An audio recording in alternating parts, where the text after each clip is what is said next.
തിരുവനന്തപുരം ചിറയൻകീഴ് കുറകടയിൽ ലഹരി മാഫിയ വീട്ടിലെ സിസിടിവി അടിച്ചു തകർത്തതായി പരാതി. നാട്ടുകാർ പ്രദേശത്ത് ലഹരിക്കെതിരെ ഫ്ലക്സ് ബോർഡുകൾ സ്ഥാപിച്ചിരുന്നു. വീടുകളിൽ സിസിടിവിയും സ്ഥാപിച്ചിട്ടുണ്ട്.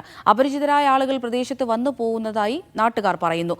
സ്ത്രീകൾ മാത്രം താമസിക്കുന്ന വീട്ടിലെ സിസിടിവി ക്യാമറയാണ് യുവാവ് അടിച്ചു തകർത്തത്. യുവാവിനെ നാട്ടുകാർ പിടികൂടി മംഗലപുരം പോലീസിൽ ഏൽപ്പിച്ചു.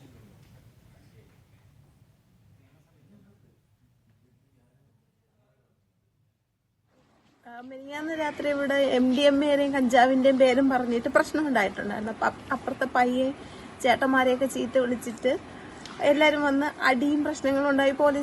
പോലീസൊക്കെ എത്തി. കേസിന്റെ ആ ഒരു വക്കീലൊക്കെ എത്തിയായിരുന്നു. പക്ഷെ അത് പറഞ്ഞ് ഒത്തുതീർപ്പാക്കി വിട്ടിട്ടുണ്ടായിരുന്നു. അന്ന് മുതലേ ഈ ഒരു ക്യാമറയെ ചൊല്ലി പ്രശ്നങ്ങളുണ്ട്.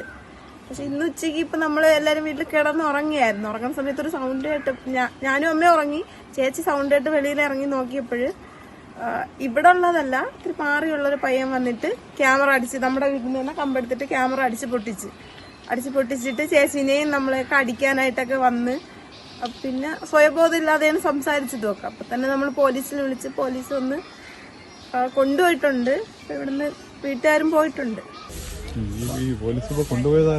കൊണ്ടുപോയത് ഇപ്പൊ ശ്രീജു എന്ന് പറയുന്ന ശ്രീജു ഡോൺ എന്ന് അവൻ തന്നെ സ്വയം പ്രഖ്യാപിത പേരുണ്ടായിരുന്ന ഡോൺ എന്ന് പറയുന്ന ഒരാളാണ് ഇപ്പോൾ പയ്യനാണ് കൊണ്ടുപോയിരിക്കുന്നത്. അതിലൊരു കണ്ണി മാത്രം. പക്ഷേ ഇതിൽ ഒരുപാട് പേരുണ്ട്.